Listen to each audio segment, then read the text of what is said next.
마가복음 6장 3절,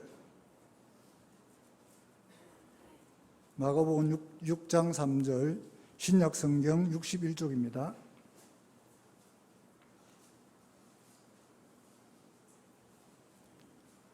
함께 봉독하도록 하겠습니다. 시작.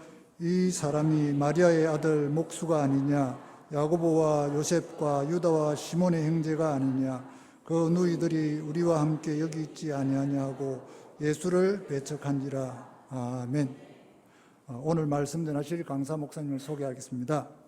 사천 온누리교회 담임 목사님으로 계신 장천용 목사님이십니다. 이 시간 나오실 때 우리가 한예의 박수로 맞이하겠습니다.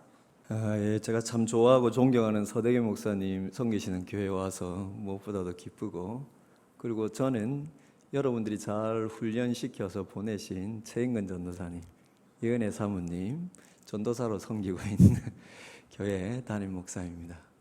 사천 온누리교회 하니까 아주 큰 교회라고 생각하시는데, 제가 2년 전에 부임할 때 저희 아들에게 아빠 이제 사천 온누리교회 담임 목사로 가. 그러니까 저희 아들이 바로 하는 말이 아빠 4,000명이야?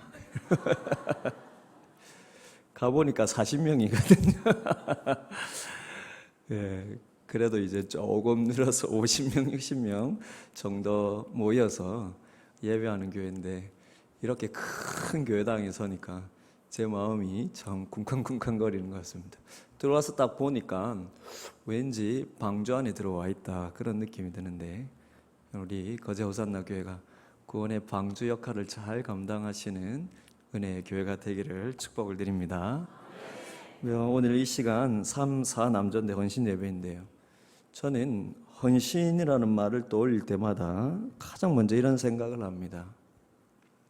가정에서 남편으로서, 아내로서, 그리고 자녀들에게는 아버지로서, 어머니로서 그 삶의 무게를 감당하면서 맡겨진 역할을 다하고 사는 일상의 삶 그 자체가 하나님 보시기에 헌신이 아닐까. 세상에서 뭔가 남들 보기에 거창한 일을 이루지 못할지라도, 그러면 심지어 교회에서 남들에게 드러낼 만한 큰 직분을 가지지 못한다 할지라도, 하나님이 내게 주신, 맡겨주신 가정을 힘들고 고되어도 영역간에 책임지고 살아가는 것. 특별히 오늘 3전도에 4남전도에 이렇게 헌신 예배인데요, 우리 영적인 가장으로서 우리 아버지들, 그리고 우리 남편들, 그 가정의 영역간의 책임을 지고 고된 직장에서, 그리고 가정에서 그 영적인 또 무게들을 감당하며 살아가는 그 자체가 하나님께서 주신 사명을 감당하는 게 아닌가, 저는 늘 그런 생각이 듭니다. 그러면 생각해 보면은요, 우리 주님 자신께서 이 땅에 사시면서 보여주신 삶의 모습이 이와 같지 않나 싶습니다. 우리 주님은 아주 불행한 시대에 이 땅에 오시고 너무나 가난한 가정에서 태어나셨어요. 우리가 상상하는 이상의 고된 삶을 사셨습니다. 하지만 그러면서도 늘 하나님 나라를 소망하시고 바라보시는 가운데 그 힘들고 고통스러운 삶의 자리 그 자체가 예배의 자리가 되어서요, 주어진 삶을 감사함으로 감당하는 그런 삶을 사셨습니다. 그럼 그분이 그런 삶 속에서 메시아로서의 자기 전체성을 각인시켜 나가시고요, 그리고 그러면서 주님께서 주신, 하나님이 주신 그 십자가 사역을 그렇게 준비하셨던 것입니다. 저는 그것을 가장 잘 보여주는 하나의 힌트가 오늘 본문에 담겨 있지 않나, 그렇게 보고 있습니다. 그럼 사실 성경에는 주님의 3년간의 공생 시절 외에는 별다른 언급이 없습니다. 그럼 단적으로 표현하면 성육신의 성탄 사건을 다룬 다음에 훌쩍 뛰어넘어서요, 성인의 나이에 메시아로서의 사역, 그리고 십자가와 부활의 얘기에 집중되어 있습니다. 그 가정의 모습이나 형편에 대해서도 그리 많은 얘기를 하지 않습니다. 단지 탄생 얘기 가운데 간접적으로 비춰지는 주님의 모습이 참 가난했다라는 사실 말고는요. 예를 들면 당시 여인들은 아기를 낳으면은 반드시 정결 예식을 해야 하는데, 그럼 마리아의 경우는 가장 가난한 가정이 드리도록 되어 있는 비둘기 2마리를 제물로 드리지 않습니까? 그만큼 가난했다는 것이죠. 그럼 뿐만 아니라 예수님의 육신의 아버지의 직업도 그렇게 뛰어나거나 존경받는 직업이 아니었습니다. 그럼 주님의 육신의 아버지 요셉은 다 아시는 대로 목수죠. 오늘 본문과 동일한 이야기를 다루고 있는 마태복음 13장 55절을 보시면 예수님을 가리켜서 목수의 아들 이렇게 표현이 되어 있습니다. 즉 예수님의 부친 요셉이 목수라는 겁니다. 우리말로 이 목수라고 번역된 헬라어가 텍톤이라고 하는 단어인데요. 이 헬라어 텍톤은 직업적으로 나무뿐만이 아니라 우리는 나무 가지고 이렇게 뭐 만드는 목수로 생각했는데 그 텍톤이라는 직업은 나무뿐만이 아니라요. 돌이나 쇠 등 당시의 모든 자재들을 가지고 작업하는 일종의 한마디로 말하면 건축 노동자라고 할 수 있습니다. 한마디로 예수님의 아버지는 그냥 일반 노동자였고요. 예수님 역시 그 부친을 따라서 그 직업을 그대로 물려받았습니다. 그래서 오늘 본문 마가복음 6장 3절을 보시면 예수님의 고향 사람들이 예수님을 이렇게 부른 거예요. 마리아의 아들 목수. 물론 여러분 히브리인들의 노동관이 육체적인 노동을 천시하지 않습니다. 그러나 로마 제국의 지배를 받는 식민지 국가의 일용 노동자란 하루하루 벌지 않으면 다음 날에 끼니를 해결할 수 없는 삶이었습니다. 그런데 여러분 예수님이 목수의 직업을 물려받은 것은 지금 우리가 생각하는 장인 정신이 아니라요. 당시 현실로서는 그래도 아버지를 따라서 일감을 얻을 수 있는 그 길을 벗어나서는 생계의 수단을 얻기가 그만큼 힘든 현실이었다는 것입니다. 게다가 주님의 경우에는요. 어린 나이에 정확히 알 수 없지만 아마 청소년 나이쯤 되었을까요? 다른 직업을 찾을 여유와 기회조차 없는 삶이 굉장히 깊은 절박함으로 내몰릴 수밖에 없었습니다. 그 증거가 바로 오늘 본문입니다. 저는 이전에 마가복음을 묵상하다가 이 한 구절이 눈에 들어왔는데요. 특별히 오늘 설교 본문 제목으로 마리아 아들 목수 예수라는 이 대목에서 눈을 뗄 수가 없었습니다. 하루 종일 그 단어를 추적해서 마리아 아들 목수 예수라는 이 의미에 대하여서 파고 들어갔던 적이 있습니다. 이상하게 그 단어가 눈에 들어오는 거예요. 그리고 이 짧은 단어 속에 예수님의 30년의 삶의 모습이 비춰지지 않나 그런 결론을 내렸습니다. 여러분 어디서 그런 걸 볼 수 있을까요? 주님께서 30의 나이가 되셨을 때 세례 요한에게 세례를 받으시고 공생의 사역을 시작하시는데 여러분 세례 요한 세례 받으시고 광야에서 사단에게 이 성령에 이끌려서 사단에게 40일 동안 이렇게 시험 받으시고 난 다음에 이제 사역을 시작하는데 어디로 가시냐면 갈릴리로 돌아가셔서 사역하시지 않습니까? 그런데 고향 나사렛으로 가시는 것이 아니라 갈릴리 해안에 가장 큰 마을에 속했던 가버나움이라는 곳에 가서 집을 얻어서 거기서 사역을 하십니다. 그곳에서 제자들을 대부분 만나요. 마태가 세리인데 그럼 그 세관이 있었다라는 것이죠. 가버나움에. 그만큼 갈릴리 해안의 주요 마을이었는데요. 그것을 일종의 베이스 캠프로 삼으시고는 갈릴리 온 마을들을 다니시며 사역을 하시고요. 많은 제자들을 부르셨습니다. 그리고 굳이 말하자면 일기 사역을 성공적으로 마치고 마치 선교사님들이 마치 안식년 이렇게 오시듯이요. 일기 사역을 성공적으로 마치고 잠시의 휴식을 가지시면서 제자들을 데리고 고향 나사렛을 처음으로 방문을 한 것입니다. 제자들을 데리고요. 그 고향 사람들에게도 이제 복음을 전하기 위해서겠죠. 그런데 오늘 본문 3절에 보시면 그때 고향 사람들이 예수님을 이렇게 불렀다라는 거예요. 이 사람이 마리아의 아들 목수가 아니냐. 이 표현이 왜 주목할 만한 중요한 표현이냐면 여러분 당시 유대인들이 누군가를 부를 때는 그 아버지의 아들 누구 이렇게 부르지 엄마의 아들 누구 이렇게 부른 예가 없습니다. 즉 예수님을 부를 때 동네 사람들이 정상적이라면 요셉의 아들 예수 이렇게 불러야 되지 마리아의 아들 예수 이렇게 부르진 않는다는 것이죠. 근데 동네 사람들이 항상 예수님을 이렇게 불러왔다는 거 아닙니까? 그래서 오랜만에 예수님을 보았을 때 늘 그들이 예수님을 부르는 표현대로 마리아의 아들 목수 예수 아니야? 그 동네 사람들이 지금까지 썼던 익숙한 표현으로 그렇게 부르고 있는 것입니다. 마리아의 아들 목수쟁이 그 예수 아니에요? 여러분 왜 예수님은 동네 사람들에게 요셉의 아들이 아닌 마리아의 아들로 불리었을까요? 학자들은 이 표현에 대해서 대략 4가지 정도로 그 이유를 추정을 하는데, 우선 2가지 이유는요, 이 마가복음을 쓴 마가 자신이 지니고 있던 신학적인 이유 때문이라고 보고 있습니다. 한 가지는 마가가 예수님의 동정녀 마리아 탄생을 부각시키기 위해서 마리아 아들로 표현했다. 다른 한 가지는 마가가 예수님의 법적인 아버지인 요셉에 대해서는 그리 관심을 가지지 않았기 때문이라는 것입니다. 근데 학자들 사이에서도 이 2가지 이유는 그렇게 많이 받아들여지지는 않습니다. 제가 생각하기에도요, 만약 그런 이유라면 오늘 본문 당시에 고향 나사렛 사람들이 실은 예수님을 그렇게 부르지는 않았는데 마가가 그렇게 표현했다는 거니까요. 실제 마치 고향 사람들이 그렇게 부른 것처럼 그렇게까지 마가가 표현할 필요가 있나? 저는 그렇게 생각이 듭니다. 그럼 예수님께서 마리아 아들로 불린 다른 2가지 가능성은 예수님의 당시 삶의 모습이 반영된 실제적인 이유인데요. 그 중에 추정한 한 가지 이유는 다소 충격적인 내용입니다. 그 이유는 예수님을 사생아로 보던 고향 사람들의 표현이라는 것입니다. 고신대 신약학 교수님인 송영목 교수님, 우리 교당 송영목 교수님께서 이런 이 견해를 가지고 계신데요.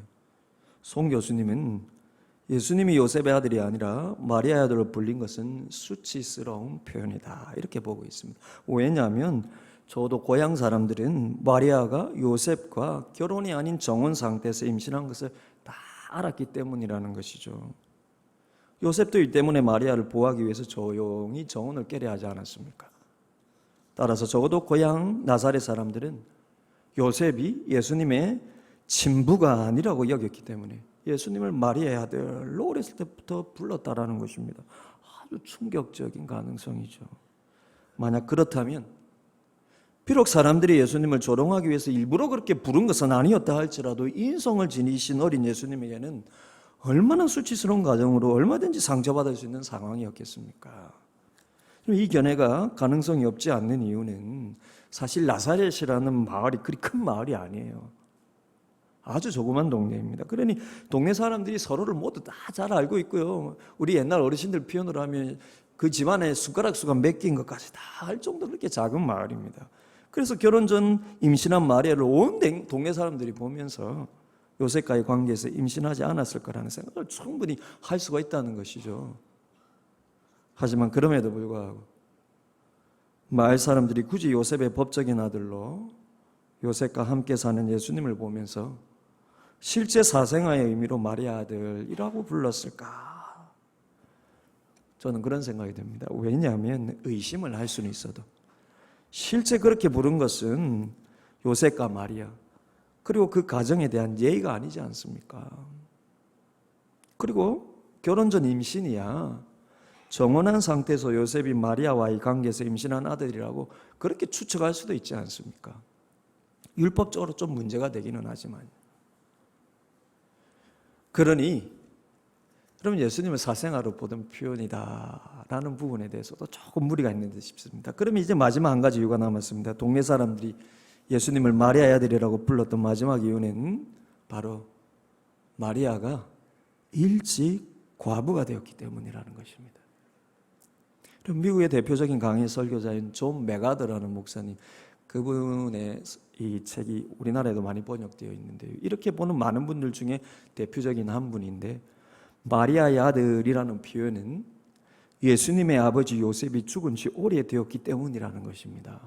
그래서 아버지의 이름을 사용하는 혈통 중심의 일반적인 호칭 방법을 벗어나서 사람들에게 실제적으로 오랫동안 그렇게 불렸다는 거예요. 왜냐하면 아버지 죽고 그 가정이 없으니까 실제 보이는 것은 마리아밖에 없으니까 죽은 요셉의 아들이라고 말하는 것보다 마리아의 아들이라고 부르는 게 훨 편했다라는 것이죠. 물론 좀 전에 언급해드렸듯이 마태는 이때 고향 사람들의 말이 이는 그 목수의 아들이 아니야? 이렇게 기록하고 있는데요. 이 마태복음이야말로 유대인들을 대상으로 쓴 복음서이기 때문에 이 유대인의 사고방식 속에서 복음서를 기록하고 있거든요. 그래서 어쩜 마태야말로 전통적인 혈통 중심적인 표현을 하고 있다는 것입니다. 그렇다면 그렇게 보더라도 마태가 그 목수의 아들이라는 표현을 쓰고 있는 건 역시 일반적이지 않다는 것입니다. 생각해 보세요, 여러분. 그 목수가 누구입니까? 요셉이지 않습니까? 그러면 요셉의 아들이라는 말이 전통적인 유대인 표현법이에요. 그러면 성경은 다 그렇게 표현합니다. 베드로를 요나의 아들 시모나 그러고, 옛날 우리 성경에 보면 바요나 시모나, 이 바라는 말이 여러분 히브리어로 아들이라는 바트라는 말이거든요. 그럼 다 잘 알고 계시겠지만 성경 인물 중에 바돌로메도 그게 사람 이름이 아니라 바아들, 돌로메의 아들 그 뜻입니다. 만학자는 바돌로메를 아마 나다나엘이지 않을까 그렇게 추측을 하는데요. 성경 다 그렇게 불렀어요. 아버지의 아들, 아버지 이름을 대면서 이런 아들. 이 여러분, 그런데 어느 직업의 아들 이런 표현은 없습니다. 근데 마태마저도 전통적인 방법으로 아버지를 내세워서 표현하는데 요셉의 아들이 아니라 그 목수의 아들이라는 것이죠. 제 생각에는 마태 기록도 맞고 마가 기록도 맞다고 봅니다. 그때 나사렛 사람들이 오랜만에 본 예수님들이 12명의 제자를 데리고 왔는데 예수님을 보면서 웅성웅성거리는 거예요. 어떤 사람은 그 목수 아들 예수 아니야? 어떤 사람들은 그 마리아 아들 예수 아니야? 마리아 아들 목수 그 예수 아니야? 그런데 그 어떤 표현 속에서도 요셉의 이름 없고 요셉의 아들이라는 표현이 없습니다. 무엇을 보여줍니까? 바로 그 요셉이 오래전에 이 세상을 떠났다라는 것입니다. 그럼 요셉이 이른 나이에 하나님의 부르심을 먼저 받았다라는 거예요. 그래서 동네 사람들이 느끼기에 죽은 요셉의 아들이라는 호칭보다는 살아있는 마리아의 아들이라 부르는 것이 요셉 사후 오랜 시간이 지나면서 현실적으로 더 편하고 자연스러웠을 거라는 것이죠. 그렇다면 여러분, 자연스럽게 한 가지 질문이 떠오르지 않습니까? 자연스럽게 한 가지 질문이 생기지 않습니까? 하나님은 왜 자신의 독생자를 이런 가난한 가정, 남들이 보기에 그리 보잘것없는 직업의 부모 밑에서 살게 하셨을 뿐만 아니라 그 육신의 가장마저 이처럼 일찍 데려가셨을까? 여러분, 우연히 요셉이 사고만 나서 죽었습니까? 하나님이 성육신하에 보내신 자기 독생자의 그 가정의 아버지를요, 어떻게 우연히 사고로 여러분 그렇게 죽을 수 있겠습니까? 어떻게 그냥 우연히 질병을 얻어서 죽을 수 있습니까? 성부 하나님이 데려가신 거 아닙니까, 일찍? 어떻게 이렇게 가난한 가정에 독생자를 보내시면서 그 가난한 가정, 여러분 생계를 겨우 책임지는 그 육신의 아버지를 이렇게 빨리 데려갈 수 있는 것입니다. 그래서 집안에서는 장남인 예수님으로 하여금 한 가정의 생계를 왜 이렇게 이른 나이에 책임져야 하는 이런 고달픈 삶을 살게 하셨느냐는 것입니다. 그러면 저는 아직 성지순례를 가보지 않았는데 사실 꼭 가야 한다는 생각도 없습니다. 거기 간다고 예수님 계신 것도 아니고요. 그런데 그래도 갈 기회가 생긴다면 저는 예루살렘보다 갈릴리를 더 가보고 싶어요. 왜냐하면 그곳이 우리 주님의 삶의 대부분의 현장들이기 때문에, 주님이 어떤 삶을 사셨는지 그냥 그 모습을 참 상상해보고 싶습니다. 그곳에. 근데 그 중에서도 꼭 한번 가보고 싶은 곳이 있는데요, 일반 교인들에게 잘 알려지지 않는 지포리라고 하는, 지금은 이스라엘의 국립공원으로 지정된 곳이 있습니다. 그러면 왜냐하면 이곳은 예수님 당시에, 여러분 우리나라가 남부, 중부, 여러분 북한, 북부 이렇게 나누어졌듯이 이스라엘 지형이 남부 유대 지역, 중부 사마리아 지역, 북부 갈릴리 지역 그렇지 않습니까? 그런데 이 갈릴리 지역의 수도격에 해당하는 곳이 여러분 당시에 세포리스라는 곳입니다. 제가 말씀드린 지포리라는 곳은 그 세포리스를 뜻합니다. 그래서 지금 그 지포리라고 하는 이스라엘 국립공원에 가면 그 당시의 유적들을 볼 수가 있대요. 그런데 중요한 것은 예수님의 초기 유년 시절에 이 세포리스는요, 로마군에 의해서 완전히 폐허가 되어 버렸습니다. 그러다 후에 헤롯 대왕의 한 아들이자 갈릴리의 분봉왕이 된, 헤롯 대왕이 죽고 나서 그 아들들이 나라를 쪼개가지고 다스려서, 그래서 분봉왕이라고 그러지 않습니까? 그 중에 갈릴리 지역을 가지게 된 분봉왕이 헤롯 안디바라고 하는 헤롯 대왕의 아들인데, 이 헤롯 안디바가요, 나중에 예수님이 십자가에 못 박힐 때, 여러분 빌라도가 너무 골치 아파서, 예수님의 이 맡은 게 너무나 골치가 아파서 물어보니까 갈릴리 사람이거든요. 근데 그 당시에 마치 6월절이어서 갈릴리 분봉왕인 헤롯 안디바도 예루살렘에 와 있는 거예요. 네 갈릴리 출신이지. 그럼 갈릴리 담당인 헤롯 안디바에게 가봐. 그렇게 보냈습니다. 그때 이 헤롯 안디바가 이런 세례 요한을 목베어 죽인 자거든요. 예수님에 대한 소문을 다 들은 자예요. 보니까 힘없이 나약하게 앉아 있는 거 보고 조롱하고 다시 여러분 빌라도에게 보냈던 사람이 헤롯 안디바입니다.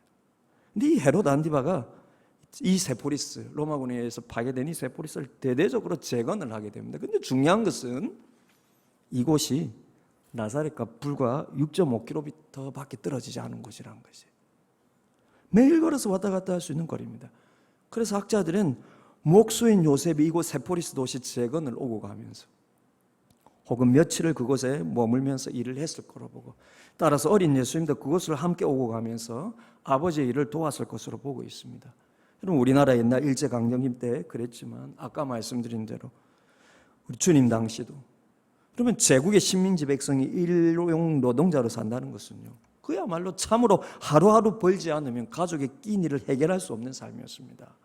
그래서요, 주님께서 무엇을 먹을까, 무엇을 마실까, 무엇을 입을까 염려하지 말라는 말씀이 그만큼 그 당시로서는 정말 하나님에 대한 신뢰 없이는 받아들일 수 없는 일이에요. 왜냐하면 오늘 일감을 찾지 못하면 내일 끼니를 굶어야 되는 삶이었습니다.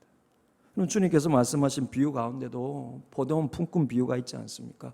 포도원 주인이 품꾼을 부르는데요, 제3시에도 나가서 부르고 6시에도 나가서 부르고 9시에도 나가서 부르고 마감 1시간 전인 11시에도 장터에 놀고 서 있는 사람들이 주인이 품꾼으로 불렀다고 하는데요, 우리말로 장터라고 표현되어 있죠. 그게 노는 장터가 아니라 일종의, 여러분 옛날 우리 시골 장터 같은 곳이 어느 기능으로 쓰였습니까?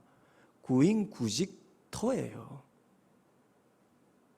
그곳에 일이 필요한 사람들이 모이고 그곳에 일꾼이 필요한 사람들이 와서 불러가는 것입니다. 저도 옛날에 아르바이트 해봐서 아는데요, 새벽에 여러분 인력소 같은 데 모여 있으면 그때 그냥 하루 일거리 찾아서 온 사람들 이렇게 모아서 이렇게 가서 일하기도 하지 않았습니까?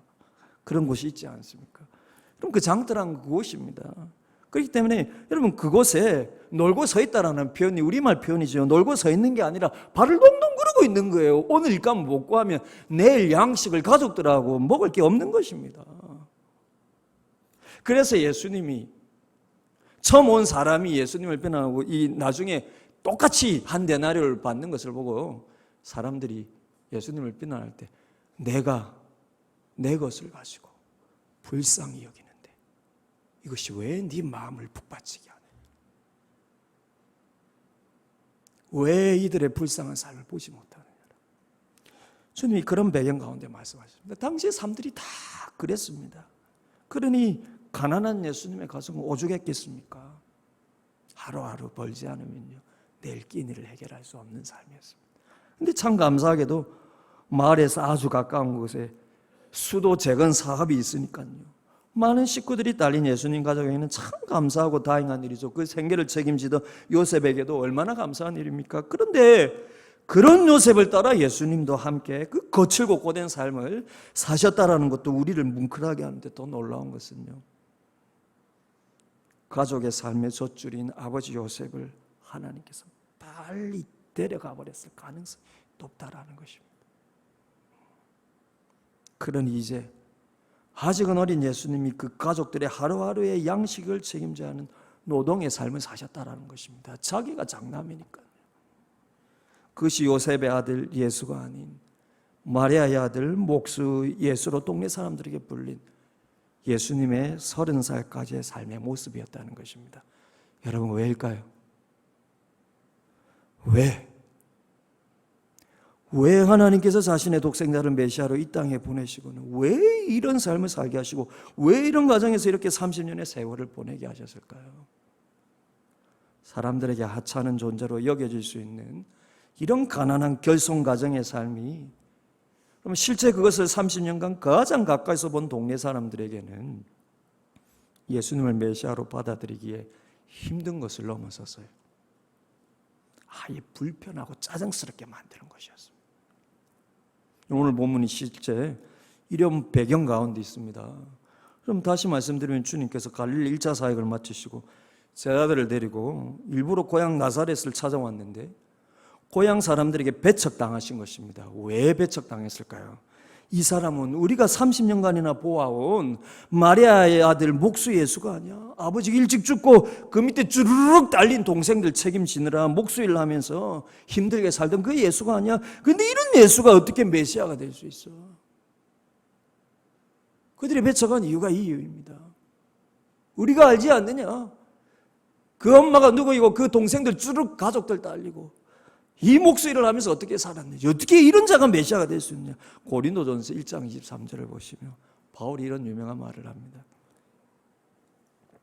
우리가 십자가에 못 박힌 그리스도를 전하니 유대인에게는 거리끼는 것이요 이방인에게는 미련한 것이로되. 그러면 십자가에 못 박힌 그리스도, 즉 십자가에서 죽은 메시아란 유대인들에게는 거리끼는 것이라는 것이에요. 근데 이 거리끼다라고 할 때 우리말로 거리끼다라고 번역한 헬라어 단어가 오늘 마가복음 6장 3절에서 나사렛 사람들이 예수님을 배척했다고 말할 때 그 배척하다는 헬라어 단어와 똑같은 단어입니다. 여러분, 이게 스칸달리조라고 하는 헬라어 단어인데요, 이게 어떤 뜻이냐면 어떤 사람의 믿음과 신념에 모독적인 감정을 불러일으켜서 그 사람의 마음을 시험 들게 하고 넘어지게 한다는 의미예요. 그래서 스칸달리자는 걸려서 넘어져야 되는 뜻이에요. 그래서 여기에서 파생된 영어 단어가 여러분 모두 알고 있는 스캔들이라는 단어입니다. 스칸달리조에서 나온 게 영어 스캔들이에요. 내가 믿고 내가 신뢰하고 내가 좋아하는 사람이 어떤 부정한 일로 나를 시험 들게 하고 나를 넘어지게 하는 게 스캔들이죠. 그래서 여러분, 고린도전서 1장 23절에서도 거리끼다 이렇게 번역을 한 겁니다. 십자가에 처형당한 예수가 메시아라는 것이 유대인들에게는 분노케 하는 신성모독으로 여겨진다는 것입니다. 어떻게? 하나님이 인간으로 오신 것도 말이 안 되는데 어떻게 그 하나님이 죽을 수 있느냐라는 거예요. 모독적으로 들린다는 것이. 마찬가지로 가난하고 불우한 가정에서 보잘것없는 일을 하면서 평생 살아온 이 마리아 아들 목수가 메시아라는 것이 나사렛 사람들에게 불편한 것을 넘어섰어요. 모욕적으로 들리고 짜증스럽고 화나게 들린다는 것입니다. 그래서 스칸달리조했다는 겁니다. 예수님을. 여러분, 예수님의 30년 삶 전체가 그랬습니다. 그리고 예수님의 마지막 죽음도 그랬어요. 이런 자가 메시아라면 그를 인간적으로 너무나 잘 아는 사람들의 마음에 분노를 일으키는 그런 삶과 죽음이었다라는 것입니다. 그러면 여러분, 그런데도 왜 성부 하나님께서는 주님을 굳이 이렇게 사람들을 스칸달리조 시키는 이런 삶을 살게 하셨느냐는 것입니다. 왜입니까? 왜일까요, 여러분? 그것은 여러분, 마리아의 아들 목수 예수로 30년의 삶을 사신 것이 우리를 위해 낮은 자리에 오셔서 낮은 자의 삶을 사셨다는 단순한 감동을 넘어서서요, 우리의 삶 자체에 주는 아주 중요한 메시지가 있다는 것입니다. 여러분, 그 메시지가 무엇일까요? 바로 일상입니다. 일상입니다. 주님께서 30년이나 그런 가난하고 절대적인 결핍 속에 있는 가정을 책임지기 위해서 그런 고된 삶을 성실하게 사신 것이요, 단순히 십자가의 때를 기다리기 위한 준비만은 아니었습니다. 내가 그 십자가 지러 왔는데 내가 30년 동안 어쩔 수 없이 꾸역꾸역 참은 게 아니에요. 그 30년의 삶 자체가 성부께서 주신 사명을 감당하는 삶이었다는 것입니다. 그분에게는 그 30년의 삶이 십자가를 위해서 어쩔 수 없이 기다리는 시간이 아니라 그 30년 삶 자체가 사명이었다는 거예요. 고작 10명도 안 되는 자기 식구들을 위해서 30년의 삶을 고된 노동 속에서 사신 것이요, 메시아 일을 하기 전에 어쩔 수 없이 당한 일이 아니라 그 자체로 하나님의 섭리 속에 목적이 있는 삶이었다는 것입니다. 때를 기다리며 고된 일상의 삶을 살면서 그 속에서 하나님의 말씀을 따라 영적인 안식을 얻는 법을 배우면서 자기에게 맡기신 가정, 홀로 남은 육신의 어머니와 동생들을 복양하면서요, 그들을 지키고 사셨던 그 삶은요, 하나님께서 이 땅을 창조하신 목적대로 살아가는 아름다운 삶을 친히 이루시는 삶이었다는 것입니다. 여러분, 파괴된 나라, 폐허가 된 마을, 가정을 잃은 고통의 한 가정이라도 하나님께서 주신 하루하루의 일상을 소중히 여기면서 감사하게 자신의 역할을 감당할 때 무너질 수 있는 가정이 얼마나 세워질 수 있는지, 무너진 마을이 얼마나 재건될 수 있는지, 그래서 무너진 나라, 파괴된 세상도 그분께서 얼마나 회복시킬 수 있는지 친히 보여주신 것입니다. 여러분, 보잘것없는 형편의 가정에서 주님이 이런 고된 일상의 삶을 감사함으로 성실하게 사셨다는 것이 우리에게 주는 위로가 얼마나 큽니까? 얼마나 큽니까? 그럼 그것이 단지 무언가 대단한 것을 이루기 위한 수단이나 가정이 아니라요, 그 삶 자체가 하나님의 창조의 목적을 실현하는 것이 목적을 이루는 삶인 것을 친히 보여주시는 것입니다. 그 일상의 가치를 만드신 분이요, 저는 천국에 가면 없는 것 중에 하나가 예배당이 아닐까. 거기에는 살아가는 자체가 하나님께 예배.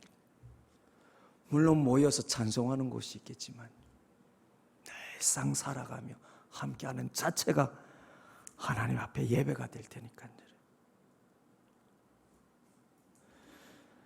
여러분, 그 일상의 가치를 만드신 분이 친히 그런 일상의 삶을 사셨다는 것이, 그분이 우리의 메시아시요 주님으로 얼마나 큰 위로가 되는지 모릅니다. 사랑하는 여러분, 여러분이 이런 예수님을 주님으로 믿는다면 여러분의 삶도 여러분이 다르게 보셔야 합니다. 가정에서 우리 아버지들 하루하루 고되게 일하고 집에 와서요, 때로는 가족들이 그 힘든 삶을 알아주지 않는 것 같다 해서 섭섭할 때도 있지 않습니까? 우리 어머니들 집안일 하나 아이들 돌보랴 또 여러분 맞벌이 해가면서요, 이렇게 고생하는데도 자식들이 별로 고마워하는 줄 모르면 화가 날 때가 많죠. 우리 자녀들 가끔은 나는 왜 이런 가정에서 태어났을까? 나는 왜 이런 부모님을 만났을까? 조금 더 좋은 가정에서 태어나면 좋지 않았을까? 조금 더 좋은 부모님 만났으면 내가 하고 싶은 건 마음껏 하지 않았을까? 다른 친구들 보면서, TV 보면서 나도 저런 집에서 태어났으면, 나도 저런 부모님에서 태어났으면, 그러면서 가끔은 이런 가정에서 태어나게 하신 하나님이 원망스럽고 이런 부모님을 주신 하나님이 때로는 이해가 되지 않냐고 화가 나지 않습니까? 사랑하는 여러분, 그런데 아닙니다. 아니에요. 여러분, 주님을 보십시오. 어떻게 하나님 자신이 이런 가정에서 태어날 수 있습니까? 어떻게 이런 가정의 형편을 책임지면서 억울한 삶을, 고된 삶을 30년을 살 수 있습니까? 어떻게 천지를 만드신 하나님이요, 만왕의 왕이신 그분이요, 결손 가정이 가장이 되고, 여러분 인간왕, 그것도 그분이 태어날 때 자신을 죽이려 하고요, 그분이 죽으실 때 조롱했던 그 왕과 그 왕의 아들의 궁정을 짓는 목수일을 한다는 게 이게 얼마나 아이러니하고 억울한 상황입니까? 그런데도 성부 하나님은 자신의 독생자에게 어떻게 그런 삶을 살게 하셨고요, 성자 하나님은 어떻게 그런 삶을 전혀 불평치 않고 가난과 고됨의 일상을 여러분 기쁨과 감사의 일상으로 사실 수 있으셨겠습니까? 이게 여러분 타락으로 인해서 우리가 잃어버린 삶의 가치를 주님께서 오셔서 찾으셨다라는 것입니다. 주님이 이 모든 것의 상황과 형편을 주신 하나님의 뜻을 깨달으면서 그 삶을 감사함으로 사셨습니다. 여러분, 그 성부의 뜻이라는 게 무엇입니까? 예수님의 이 모든 삶의 경험 자체가요, 우리 인간들이 경험할 수 있는 모든 불행과 아픔과 상처에 대한 가장 직접적인 경험들을 예수님이 친히 하고 계셨다는 것입니다. 단순히 여러분 십자가에 죽기 위해서 이 땅에 오신 게 아니라요, 우리가 타락한 우리의 마음으로 인해서, 타락한 우리의 심령으로 인해서 여러분 다 파괴된 관계 속에서 살아가는 인생의 그 관계 속에서 살아가면서 당하는 모든 불행과 아픔과 상처 덩어리들, 그 환경을 주님이 오셔서 친히 다 감당을 하셨다는 것입니다. 고통의 가정, 사회로부터 오는 상처와 아픔과 모독의 시선들, 그리고 마지막까지 모멸과 경멸 속의 채찍질 십자가, 그리고 죽으심. 그럼 그분의 삶 자체가 사람들이 깨진 가정, 깨어진 사회, 파괴된 관계 속에서 가지고 살아가는 모든 아픔과 고된 삶을 다 담당하신 거예요. 그리고 그 모든 것을 오직 성부 하나님께서 나를 사랑하시는 그 사랑으로 인해서 그 모든 삶의 고됨을 이기시고요, 주어진 일상의 삶을 감사함으로 그리고 기쁨으로 감당하며 사셨다는 것입니다. 여러분, 이런 삶 속에서 나온 주님의 평생의 기도가 바로 주기도예요. 주기도가 여러분, 제자들에게 우리들에게 가르쳐 주시기 위해서 만드신 기도가 아니라 그분의 30년의 삶의 기도의 압축입니다. 주기도를 여러분, 주기도는 그래서 주님의 기도입니다. 이런 삶 가운데 나온 기도입니다. 그럼 저는 40대 후반인데 조금 있으면 저도 50대를 바로 40대 후반이 되어보니까 가끔은 목사지만 가장으로서 이 무게감이 얼마나 참 무겁게 느껴지는지 모릅니다. 솔직히 가끔은 하나님께서 왜 나를 그리고 왜 나의 가정을 이렇게 인도하시나 싶기도 하고요.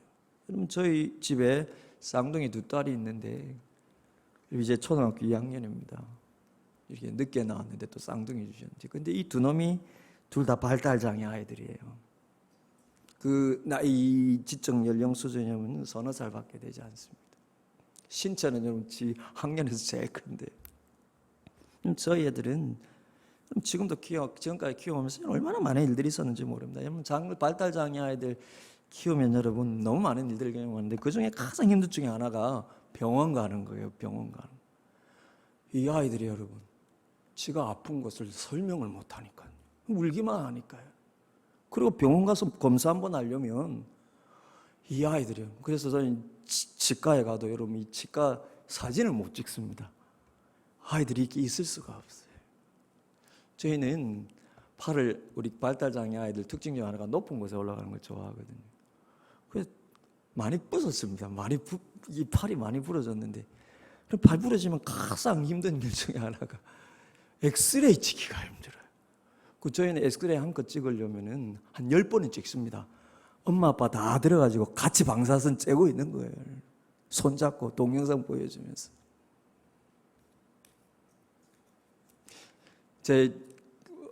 좀 시간 가서 죄송한데 그 두 놈 중에 한 놈이 발에 티눈이 났는데 이거 빨리 빼지 않으면 얘가 표현을 안 하니까요. 이게 나중에 커질 것 같아서 티눈 밴드라는 걸 알아서 티눈 밴드 붙이는데 이게 지나고 나면 티눈 밴드 떼가지고 질겅질겅 껌처럼 씹어먹고요. 지난 고난주간에 저희 있었던 일을 아직 잊지 못하는데 저희 고난주간에 독감이 저희 가정에 다 돌아가지고 진짜 고난의 한 주간을 보냈는데 저희 딸 두 놈이 40도까지 거의 40도까지 올라갔습니다. 병원에 갔는데 검사를 못해요. 열 내리는 약을 받아왔는데 집에서 약을 먹이려고 하는데 어릴 때는 그나마 요구르트에 타서 먹이면 먹는데 얘네들이 더 예민해져가지고 먹지를 않는 거예요. 40도까지 펄펄 올라가고 그래서 제가 입을 그냥 벌려가지고 강제로 여러분 그걸 들이부었는데 이렇게 들이부으니까 먹지요. 그런데 입에 넣는데 삼키지는 않으니까 이게 줄줄 흘러내리는데요. 제가 그때 마음이 너무 아파갖고 울면서 이놈아 먹어야 살지. 근데 제 마음속에 하나님 억지로 먹이기나 하겠는데 억지로 집어넣기나 하겠는데 먹일 수는 없습니다. 하나님이 하잖아요. 억지로 입에는 넣겠는데 먹는 것까지는 제가 못하겠습니다. 제가 얼마나 울었는지 모릅니다. 어떻게 참 많은 일이 있었는데 그때 모두가 다 40도까지 오르니까. 그런데 그때 하나님께서 네가 키우는 거 아니다. 네가 키우는 거 아니다. 제가 죄송합니다. 희한하게 다음날 되니까 약도 안 먹었는데 열이 떨어지는 겁니다. 하나님 맡기신 이 두 놈이 하루도 하나님 은혜 없이는 키울 수가 없습니다. 저희보다 더 힘든 자녀들 키우는 분들이 계실 텐데 하나님 왜 가끔 이런 가정을 이런 자녀들을 만나게 하셨는지 여러분 때로는 삶이 버거워서 눈물로 아수연하기도 하고 그냥 마음에 그렇게 하나님 앞에 기도하면요 하나님께서 꼭 주시는 마음이 있습니다. 하나님께서 꼭 그럴 때마다 주시는 마음이 있습니다. 아들아 나도 네 마음 다 안다. 나도 네 마음 다 안다. 나도 그런 삶 살았다. 그 음성이 들리면 여러분 그냥 뭐 눈 녹듯이 내리 흘려. 그러면서 아들아 내가 너를 사랑한다. 내가 너를 사랑한다. 너를 사랑해서 이 두 놈들을 네 가정에 맡겼다. 너를 사랑해서 이 가정에 맡겼다. 제가 가끔 그 한 놈만 주시지. 죄송합니다. 그 한 놈만 주시 왜 두 놈 주십니까? 이래 한번 여쭤본 적이 있는데 제 마음속에 하나님 주신 말씀. 네가 목사라서 그렇다. 네가 목사라서 그렇다.